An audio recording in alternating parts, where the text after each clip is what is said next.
Arctic Ocean, altitude 30,000 feet, approaching Soviet airspace. Arriving at the designated drone launch point. Drone oil pressure and voltage are nominal. I really doubt they had this kind of technology in 1964. Power supply to payload antifreeze system shows no problems. No gusts. All systems go for drone detachment. Snake, we can't risk a halo jump this time around. Airspace security has gotten tighter since we were last here. We can't get as close to the ground as we did during the Virtuous mission. So instead, we'll be using one of our newest weapons. Snake, you're being given an honor on par with Alan Shepard. This is our last chance. Show your patriotism. If you fail, you'll be back in a hospital bed again, waiting for the firing squad. Gosh. Freaking harsh. So how does it feel to be a patient in one of the most advanced ICUs in the world? Would you do me a favor and tell the suits about visiting hours? I'll never get better with them assaulting me day and night with their questions. Must be part of the top brass's inquiry. More like an interrogation. According to them, I'm a traitor and an accomplice to the boss's defection.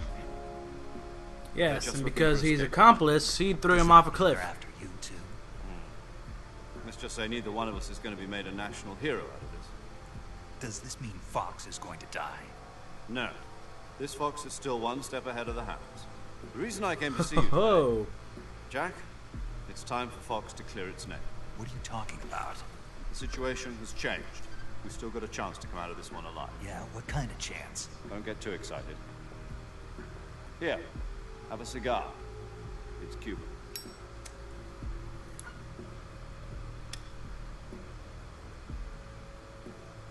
This morning, I had a meeting with the CIA.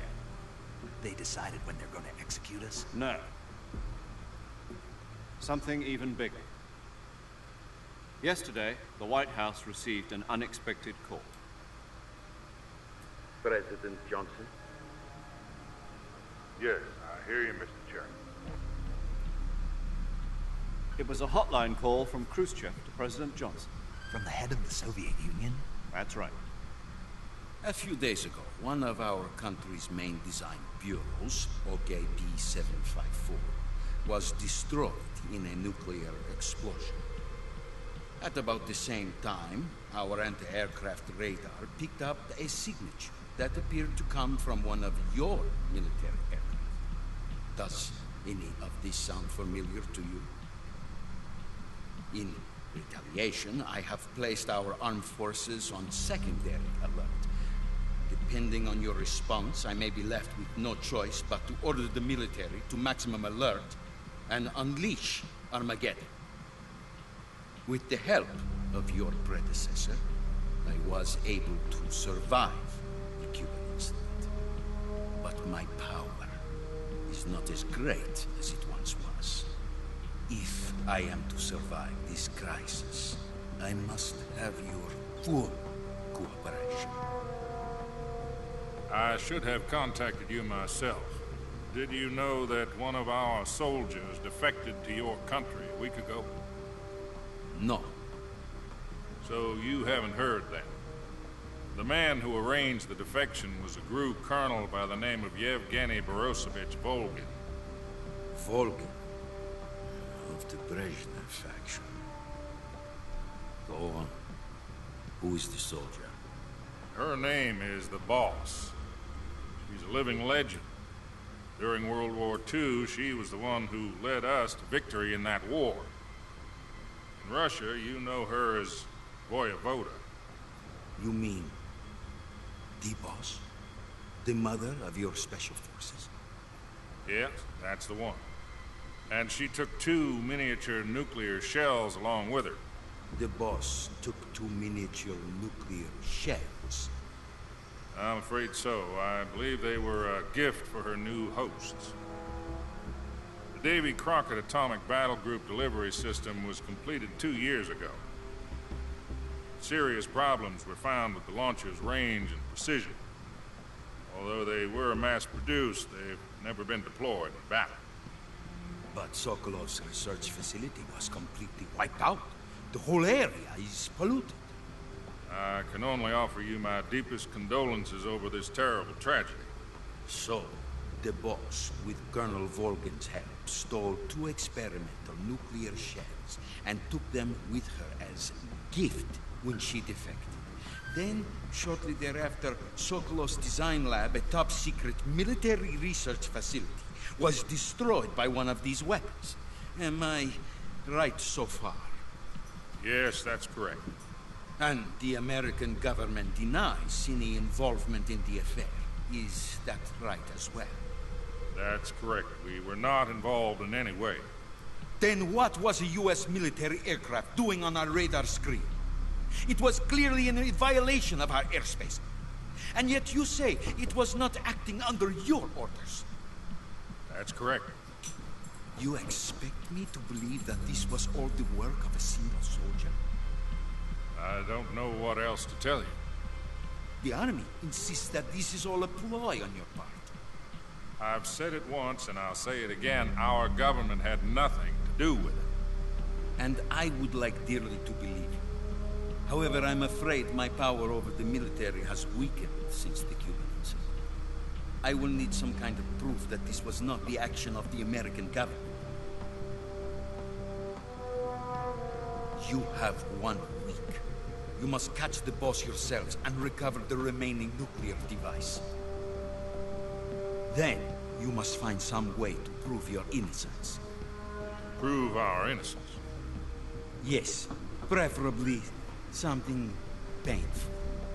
Prove to me that this is not merely another one of your tricks.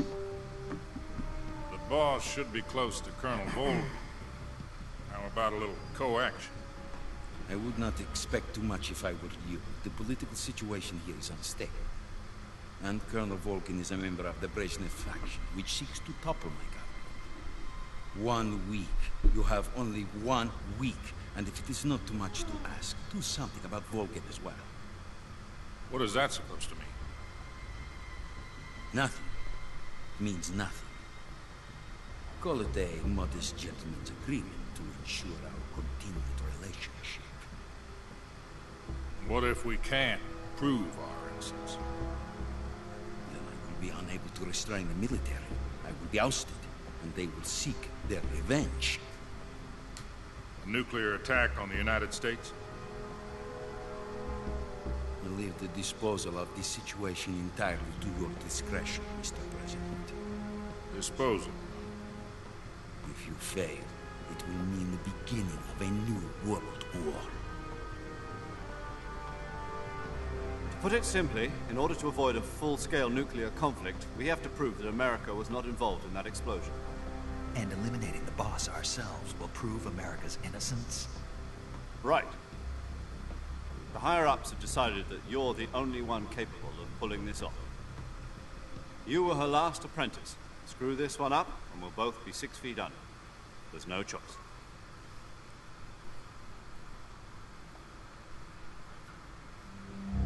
Are the Russians going to be helping us? The KGB has promised to lend us one of their communications satellites so that you and I can talk to each other. That's it? They've also put us in touch with a couple of insiders. Insiders? There was a defection in September 1960. You remember it? You mean the 2 NSA codebreakers who went over to the Soviet Union? Precisely.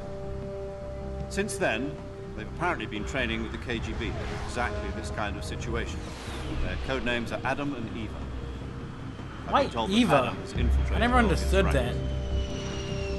Why not Eve? Also arranged for him to provide you with an escape route.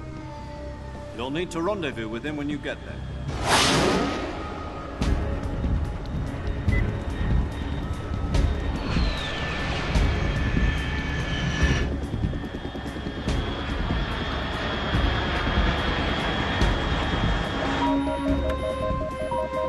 Control. Unidentified aircraft detected. Altitude 30,000 feet.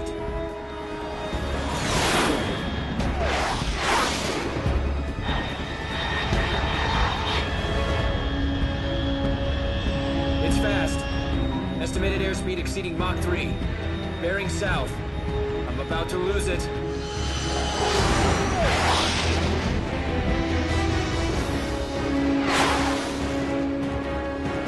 And it wasn't until like the third time I played this game that I realized that this was just the music playing in the background is pretty much just a kind of like a remake of the main theme of the game.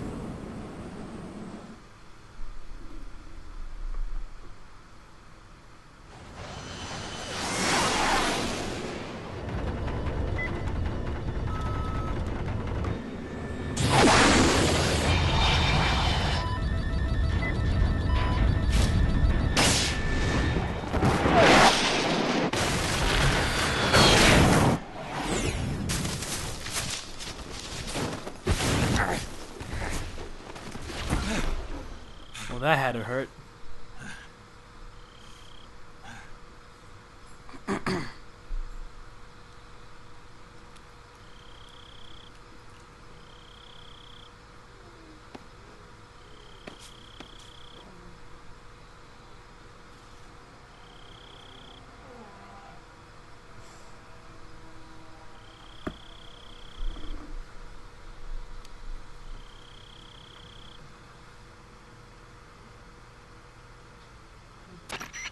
This is Snake. Do you read me? Loud and clear. Glad to see you landed safely. I got blown pretty far off target. Snake, let's go over your mission objectives one more time. Rescue Sokolov. Find out what's happened to the Shagohod, then destroy it. And finally, eliminate the boss. Eliminate the boss? This mission will be codenamed Operation Snake Eater. Snake Eater! Because I'll be taking on the boss in our Cobra unit, right? Don't forget about Colonel Volgin. I'm not a hired killer. I know, but that was the Kremlin's demand. Demand? You mean it wasn't just a request? What's it to us if the Khrushchev regime is threatened by the Colonel and his faction? If supporting the current regime helps us avoid a nuclear exchange, then that's what we'll do. And what are the CIA's demands? Our priorities are the rescue of Sokolov and the destruction of the Shagohod. Roger that, Major Tom. Hold on, Snake. What now? I'm changing my codename. It turns out Tom wasn't the most auspicious choice. What do you This mean? part is Well, completely the truth is, pointless. when I chose my codename, I picked the wrong one. The wrong one? Did you ever see the movie The Great Escape? It came out last year. I must have missed that one. Anyway, it's based on a true story about prisoners who escaped from a POW camp in Nazi Germany. The prisoners dig 3 tunnels as part of their plan, but the Nazis find 2 of the tunnels before they're finished. The prisoners succeed in escaping by using the last remaining tunnel. The names of those 3 tunnels were Dick, Harry, and Tom. I get it. You used the name of the tunnel they escaped in as your Harry, code and name Tom. because you thought it would bring you good luck. Yes, that's exactly right. At least, that was the plan. But But I got the name wrong. The one they escaped in was Harry. Tom was one of the unlucky tunnels. It was discovered by the Nazis before it was finished. I watched the movie again just to make sure. In fact, I even ordered the actual film from the movie company. Is it really that doesn't serious? sound like the greatest name to use. So what should I call you? You know, let's just use Zero, like we've been doing all along. All right then. Major Zero it is. We'll start over from square one. From square 0. My frequency? Did 140.85. Oh, I almost forgot. Paramedic is with us again on this mission. Is this her last chance too? If we fail, she'll have her medical license revoked. It's more or less the same kind of fate. Her frequency is the same as during the Virtuous mission, 145.73. She'll be recording your mission data as well, just like the last time. That frequency is also the same, 140.96. And there's one more person on your support team. His name is Mr. Sigint. He's an expert on the latest in weapons and equipment technology. You'll be going up against some of the world's most advanced weaponry when you infiltrate the research facility. If you have any questions, just ask him. His frequency is 148.41. Mr. Sigint. Got it. Adam, your KGB contact, is waiting for you at the abandoned factory up ahead. The same factory Sokolov was being held in last week. Yes, meet up with Adam first. He's cleared the way for you to rescue Sokolov. How will I know this Adam guy when I see him? You'll know once you reach the factory. The whole area's been polluted by the fallout from that nuclear blast. No one else would dare come close. The password is, who are the Patriots? and Lali Lulelo. Lali Lulelo. Gotcha. You've been equipped with a 45 for this mission. Be careful, it's noisy. I thought standard Fox procedure was procure on-site weapons acquisition. The circumstances are different this time. You're now on an official mission for the United States government. It will be necessary to make your presence known to a certain extent. To the Khrushchev regime, at the very least. But remember, this is still a sneaking mission. Snake, if you fail this mission, it will mean an all-out nuclear war. Keep that in mind and proceed with extreme caution. Understood. Commencing Operation Snake Eater. Alright, I'm definitely going to stop here, because this would actually be a good point to start up the game again, at the beginning of Operation Snake Eater. So guys, thank you for watching. I appreciate it a lot, and I'm pretty sure Razorbones does too. We need all the support we can get. If you like this video, make sure to subscribe and keep up with our videos. Razorbones is doing a walkthrough on Island Wake if you guys are interested. And I'm going to start doing a walkthrough on Amnesia: The Dark Descent. Also, our newest member, Dark Fright, is going to start a walkthrough on Skylanders: Spyro's Adventure. I know, it's kind of an out-of-place game, but hey, it's a game. And honestly, I kind of like it. I might actually play with him while he's here. But anyways, thank you guys for watching. Like I said, subscribe, tell your friends about us, and I will see you guys later.